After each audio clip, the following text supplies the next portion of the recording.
Oi, gente, bom dia. Estamos aqui para mais uma aula de ciências hoje. Nós iremos falar sobre o reino Monera, certo? Mas antes de darmos início, algumas dicas de estudo. A primeira é que vocês busquem um lugar sossegado e silencioso da casa de vocês, para que vocês possam se concentrar e ter um bom rendimento, certo? Não esqueçam de pegar seus materiais como caderno, lápis e borracha e principalmente o seu livro, seu material didático, para ele servir como base durante nossa aula. Como eu já havia falado, a gente hoje vai estudar o reino Monera, que são os procariontes, certo?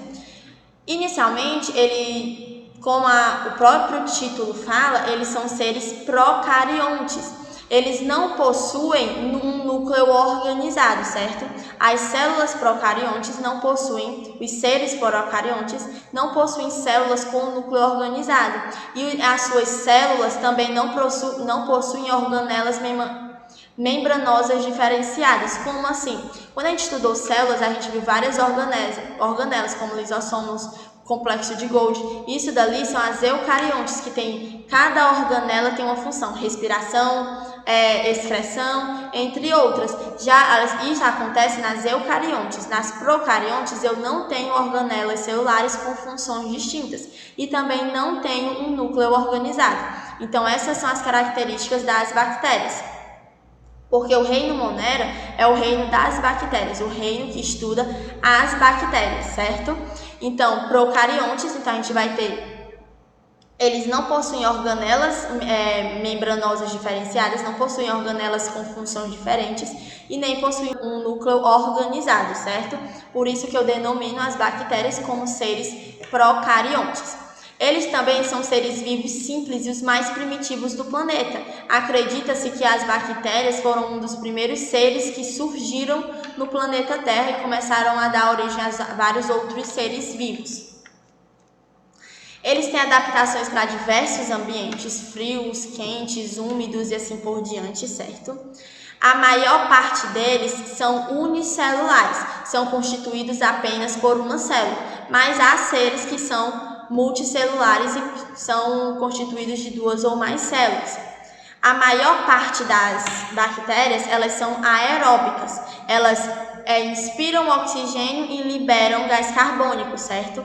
Mas também existem as anaeróbicas obrigatórias, onde a gente tem o exemplo, a bactéria do tétano, que elas são anaeróbicas, que é o que? Elas vão inspirar gás carbônico e liberar gás oxigênio. A maior parte é aeróbica, elas inspiram oxigênio e expiram gás carbônico, mas a gente também tem as anaeróbicas obrigatórias, que é um exemplo delas, é a bactéria do tétano, que ela vai inspirar gás carbônico e expirar oxigênio.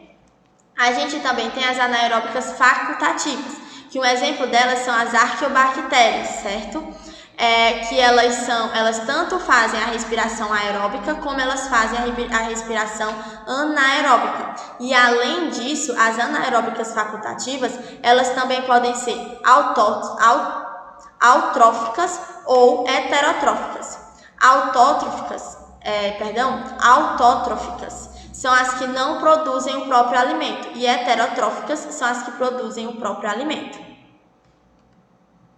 Então, como eu já havia falado, as bactérias elas podem ser heterotróficas, não produzem o próprio alimento, ou elas podem ser autotróficas, que são as que produzem seu próprio alimento, através do processo de fotossíntese, certo?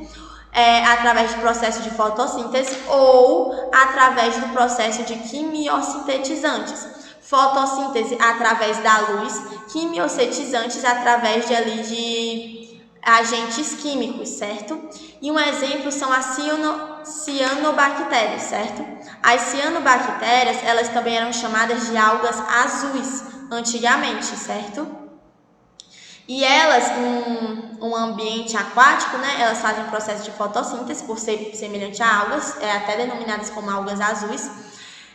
Só que tem um grande problema, se tiver alguma matéria orgânica, uma grande concentração de matéria orgânica, por exemplo, um esgoto que sai no mar, perto dessas algas azuis, e como o esgoto libera muita matéria orgânica, faz com que elas se reproduzem muito rápido, certo?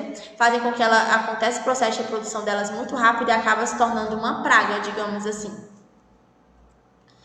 Dando continuidade, agora a gente vai falar sobre a morfologia das bactérias. As bactérias, elas podem ser ter um formato esférico, que a gente chama de cocos, que a gente pode ter várias formas diferentes de esse tipo circular de bactérias. A gente pode ter os cocos isolados, que é um separado do outro, o diplococos, que é onde a gente tem de 2 em 2, os estreptococos, onde a gente vai ter tipo essas fileiras, e os estratifococos, certo?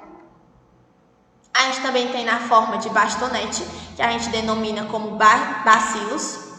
E a gente também tem na forma de curvilíneo ou forma de vírgula, que a gente pode denominar como vibrões. Dando continuidade, agora nós iremos falar sobre a reprodução das bactérias. Elas podem se reproduzir tanto de forma assexuada como de forma sexuada. Inicialmente, iremos ver como elas se reproduzem de forma assexuada. Na forma assexuada, ela se divide por bipartição ou divisão binária.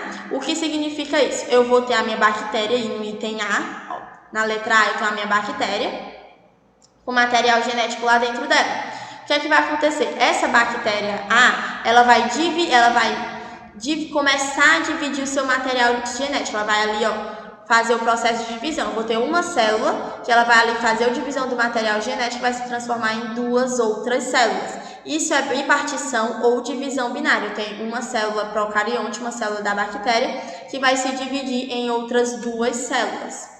E a sexuada, né? A reprodução sexuada é por conjugação, que é o quê? Eu vou ter duas bactérias diferentes, elas vão se juntar e fazer uma ponte, como tem aí no meio da imagem, e através dessa ponte vai ter a troca de material genético. Aí depois elas desfazem a ponte, a gente vai ter duas células diferentes do que no início.